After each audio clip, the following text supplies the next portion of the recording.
আল্লাহ বলে না ফরমান মনে রেখো হাসরের ময়দানে আমি আল্লাহ এইভাবে ঘাড়ের মধ্যে দুই হাত এইভাবে ফেরেশতা বান দিবে, এই থুতনির নিচে দিয়া হাত রাখবে, ফলে চেহারাটা উপরের দিকে উঠে যাবে, আর কোনদিন নাফরমান চোখটাও নিচের দিকে নামাইতে পারবে না।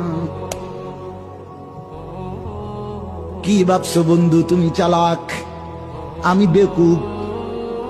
আমরা যারা নামাজ পড়ি আমরা বুঝি বোকা?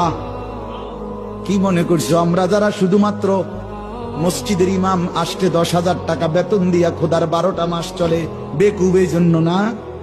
তুমি চালাক। তুমি ভাত খাইয়া বড় হইলে, আমরা কি সিরা খাইয়া বড় হইছি নাকি? বুঝবো না কেন? কথা বলেন না।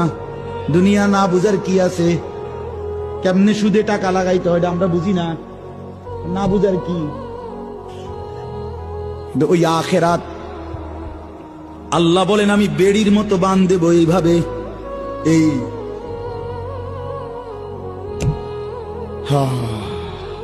এই এখন বলছি আমি মৌলানা, আমার মাদ্রাসার ওস্তাদ আমার সাথে আসছে, মৌলানা রুহুল আমিন, ওরে বললাম একবার পড়ে শুনাইছি আরবি কিতাব থেকে, তাফসীর থেকে। এক সাহাবী বলছে, আবু দারদা রাদিয়াল্লাহু তাআলা আনহু, উনি বলছে হে আল্লাহর বান্দা আজ হাত উঠাও। ছেলেরা খেয়াল করো, উনি বলছে ছেলেরা, এ আল্লাহর বান্দা আজকে দুনিয়াতে হায়াত থাকতে নাম হাত উঠাও নামাজের জন্য। এখন যদি হাত উপরের দিকে উঠাও এটা নামাজ হবে, এর বিনিময়ে জান্নাত মিলবে। আর যদি এই হাত না উঠাও একদিন আল্লাহ ঠিকই এই হাত উঠাবে, কিন্তু সেদিন বেড়ির মতো বান দিয়া দিবে।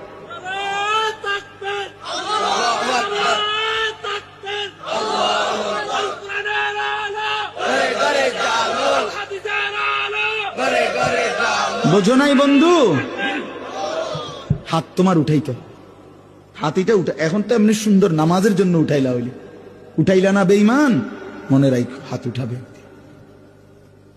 এই হাত তুলতে হবে একদিন, কিন্তু সেদিন তোমারে তুল্লা ঘাড়ের সাথে বান দিয়ে দেবে।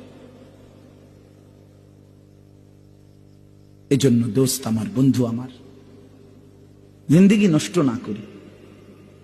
আমার হায়াত আমার, আপনার হায়াত আপনার, ছেলেরা তোমাদের হায়াত তোমার না। তুমি আমার না, আমি তোমার, তুমি তোমার।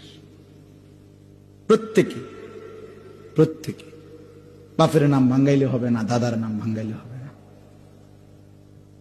আমি আমার, আমার কবরও একা, আমার আখিরাতও একা, আমার হাসরও একা, আমার মিজানও একা। অতএব আমরা প্রত্যেকে আল্লাহকে মানার চেষ্টা করি, আখিরাতের ফিকির করি। বলেন ইনশাআল্লাহ, বলেন ইনশাআল্লাহ।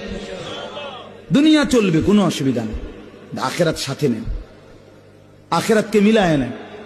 বাজারও করেন, নামাজও পড়েন। কথা বোঝেন না? অসুবিধা কি? বাজারও করেন, নামাজও পড়েন, সংসারও করেন, আল্লাহরও ডাকেন, উপার্জনও করেন, হারাম থেকেও বাঁচেন। অসুবিধা কি? পারবেন, হালাল দিয়েই সংসার চলবে। আর যদি আমি থাকতে আমার পুরা